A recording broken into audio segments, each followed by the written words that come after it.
What's going on, everybody? Michael Silva here. You're watching the Stock Market Brief Show. Today's date is September 16th, 21. And I'll tell you what, stock market sentiment, it's so bearish. And I'll show you here on charts why it's so bearish. Not actually why it's so bearish. I'll just show you proof that everyone is so bearish. And typically when everyone's bearish, you can take a contrarian view. But if you're going bullish, you're bullish at the very, very highs of the all-time forever. Right? We're like 1% away, 1 to 2% away from the all-time high in the S&P 500. What's going on here? Okay, we're going to look at some key levels so we can map out what our Friday is going to look like and potentially going into the following week. I want to keep today's episode pretty compact, so let's hop into the show.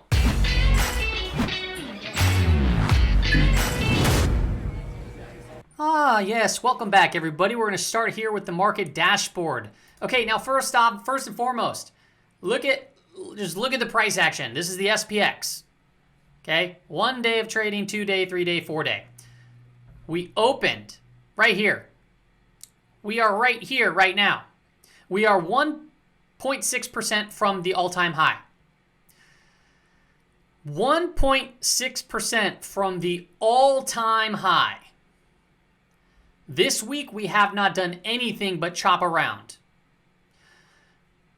Why is sentiment so bearish? You're looking at the Bulls Bears survey. Bulls dropped off, Bears uptick. We haven't seen a move like this in the sentiment survey since around here. Okay?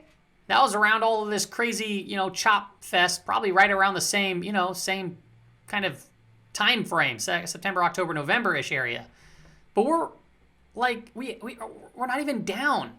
And then if you look at the ratio between the two, look at this thing. This thing is crushed to like COVID lows, basically. Even right here, we're ramping up. Like, it's just something's off. And typically when you get these overextended readings on sentiment, you can take a contrarian view. But when you really think about it, taking a contrarian view here and saying, yeah, no, this is the place to go long while everyone's bared up, you're also, if you look at the price action, you're at all-time highs.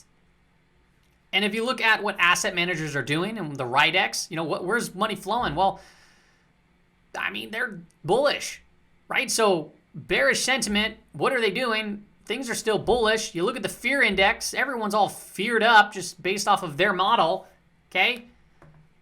What? Like, I'm thoroughly confused.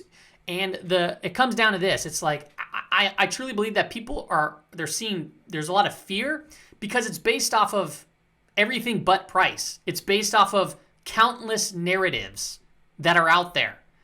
And if you're not following price, because price is the best barometer, price doesn't lie. If price is at all-time highs, there's a reason for that. And yeah, we can go into, well, it's the Federal Reserve printing money. Yeah, I get all of that. But there's also a bunch of retail traders piling in. There's also, free trading platforms now. There's also the amount of accounts that have been opened up to trade is more than ever. Go anywhere and everyone's talking about trading. You have all kinds of people doing it. And then you have on top of all of that, just passive investing. So, I'm having a hard time deciphering. Why we're seeing all of this, and then I just come back to just don't even bother looking at the narratives. Just follow price, okay? And set up trades that make sense. Look for trades where the reward is greater than the risk. If you can do that, and you can do that consistently, you're going to be successful. Okay, you can take small losses. Like people say, the market's going to crash, Okay, but what if it doesn't right now and it crashes later? Okay, so you can at least take advantage of what the price is doing and then turn on a dime. Look at the TLT.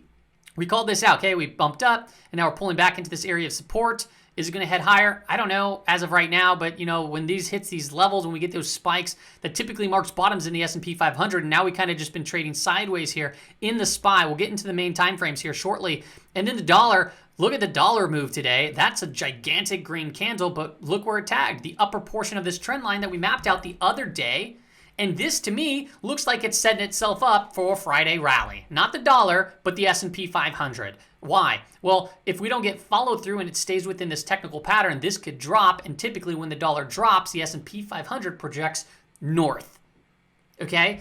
And we had a hammer candle in the S&P 500. So that's not for certain, but this could be a bear pennant.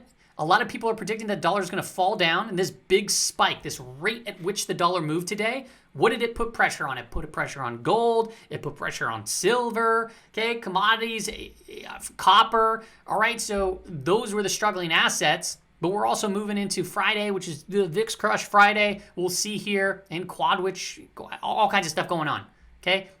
So, you know, we'll see. We'll see what takes place, but it's still within this technical pattern. If this drops tomorrow, I'm assuming that we get potentially a breakout because the option market's pricing in a big move in the S&P 500, and we haven't got it yet.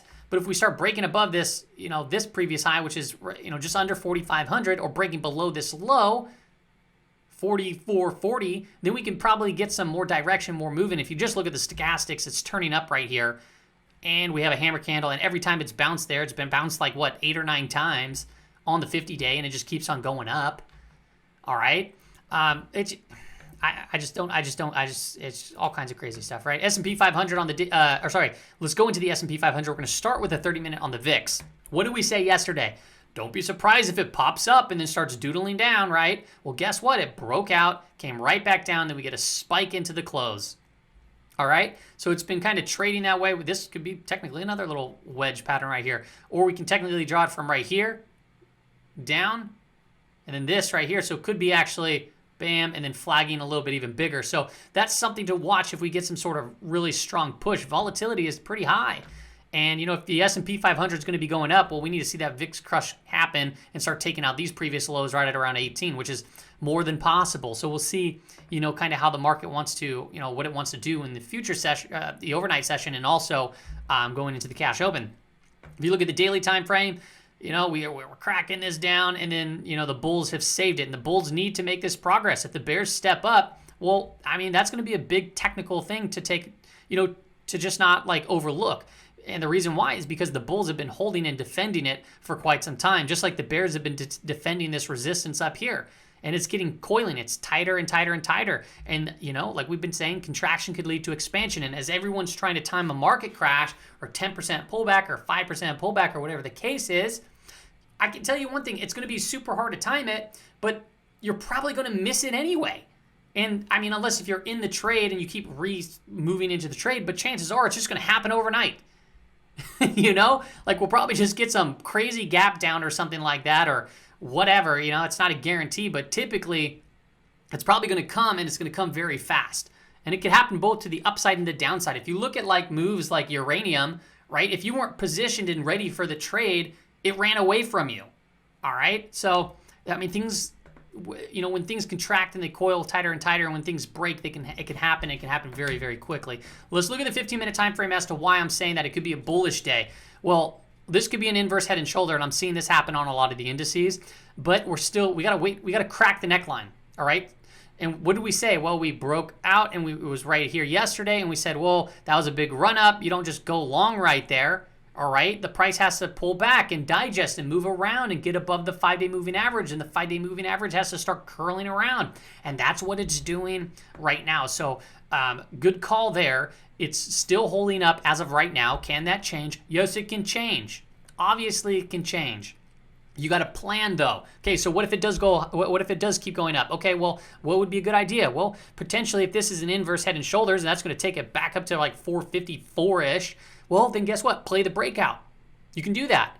Okay, so 448.50 on the SPY. If it gets above there, then you could have a stop just below it, or stop trailing the 5-day moving average, and then try to play it for a full measured move of this inverse head and shoulders, which it would be what, 443. Yeah, about $5 moves. So 448 for 9, 50, 51 for 2, 53. Yeah, it'd be right here at this previous resistance. So right around this zone up here, 453 to 452.50. Okay? And then you can have a stop. And then that would be a good risk to reward trade for the SPY.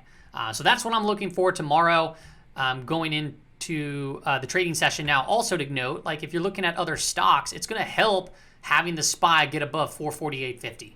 It's going to help other sectors. It's going to help other stocks, obviously. And what's going to help really get it over those levels is obviously going to be big tech, because the S&P 500 is really the S&P 5. Russell 2000, still range bound, okay? Slightly up on the day, still flagging within this pattern, still in the middle of the channel. Nothing to report, folks. Nothing to report. It is contracting, so if we start breaking above this flag, hey, we might get a little pop to the upside. So that's always something to be mindful of and something to watch. But as it stands right now, we're still range trading. IWM on the 15-minute time frame, very similar inverse head and shoulder pattern. Look for a break above 223.50 for an entry. Maybe if you want to go a little higher, that's totally fine too. And then that might give some more fuel to small caps. But we're not there yet. The 5-day moving average, it's still declining, okay? But what is good here is we put in a low, a higher low so far. And then this high, now we have a higher high, okay? So now it's trying to change its trend. Okay, we've moved up. We set up into the 5-day moving average. Let it digest. It digested. It started moving higher. Now we got to just see if we can get some continued momentum to the upside. If it can break above this, then individual small caps, including, like, I would say financials would definitely help that move. And guess what? If the TLT, right? If the TLT continues to sink down here, where's the TLT? TLT continues to sink down here, well, the 10-year yield is going to be going up, and then guess what helps that out? Financials. So, and financials are, are 20% of the IWM, right? So if you look at the IWM, 20% of the holdings in the IWM is financials, and that's a big thing. And then on top of that, you take a look at energy and financials that sometimes move hand in hand. So it just, to me, setting up, if we start getting these breaks, sets up for a move higher.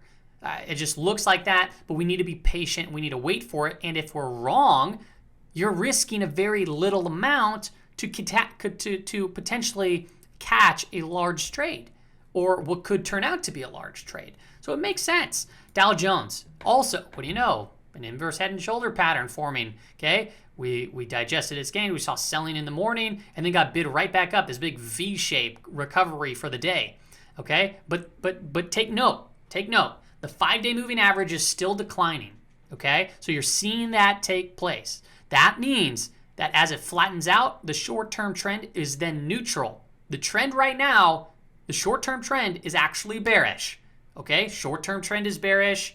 As this flattens out, the short-term trends become neutral, but as it starts to turn up, the short-term trend becomes bullish. So right now, you're technically bottom feeding. So you got to look for a break above 350 in the DIA. Let's look at the NASDAQ 100. NASDAQ 100, you look at another green day, but it started off weak and then we started bouncing. The 20-day period moving average is still holding, okay? Obviously, if big tech starts rolling over, if we start seeing weakness in semiconductors, that's going to put pressure on the NASDAQ composite. That makes up a big portion of the NASDAQ. But if you look at the 15-minute time frame on the Qs, another inverse head and shoulders. All right, now keep in mind, this big rally we saw, and then guess what we said? We said, yeah, it's into a 5-day declining moving average. You want to see it chop around or digest. Bam, to the downside. Were you scared? I mean, I was scared. Like, that made sense to me. And then all of a sudden, bam, a sharp move back up to the upside. Okay, these are strong moves. So with this, I would feel more comfortable to see this digest like the other charts, digest, and then look for that break above, I'd say 379, 378.50, this kind of range here. And then that could be what takes us higher. So those are some key levels to watch. Just keep in mind, short-term trend is bearish. Judging by the 5-day moving average, that is declining. Okay, when it flattens, that's neutral. When it starts turning up, and the price is above it, the short-term trend is going into bullish territory, okay? That's all I got for you on today's episode, okay? Like I said, let's recap this. Conclusion, okay? Conclusion. That's what my dad sounds like. We're Portuguese. At conclusion. Actually, he only sounds like that when he's like with his Portuguese friends. Like all of a sudden his accent goes from like regular to like more Portuguese. It's like hecka funny. So yeah, me and my family will always turn on our Portuguese accents. It's fun. How did I get there? All right, so conclusion. Sentiment is very bearish. Either they're very right or they're going to miss out on a move. But when you take a look at what asset managers are doing, they're still bulled up. Anything could happen. We might get that VIX crest Friday, obviously, but the levels that I'm looking at right near right now on those 15-minute time frames. To me, I'm looking for the bullish setup, and things can change. But I mapped out some levels. I showed you how the dollar was extended, and that's just what it is right now. That's where we're at overall, right? The market this week hasn't done anything, but hopefully you generated some alpha. It's Friday tomorrow, okay? Don't do anything to blow up an account going into the weekend. You want to enjoy your weekend, okay? Fridays with all this roller quad witch stuff, it can get very weird price action. So just take it easy. Take it easy. And then we'll reassess on the weekly recap, everybody. I'll see you later.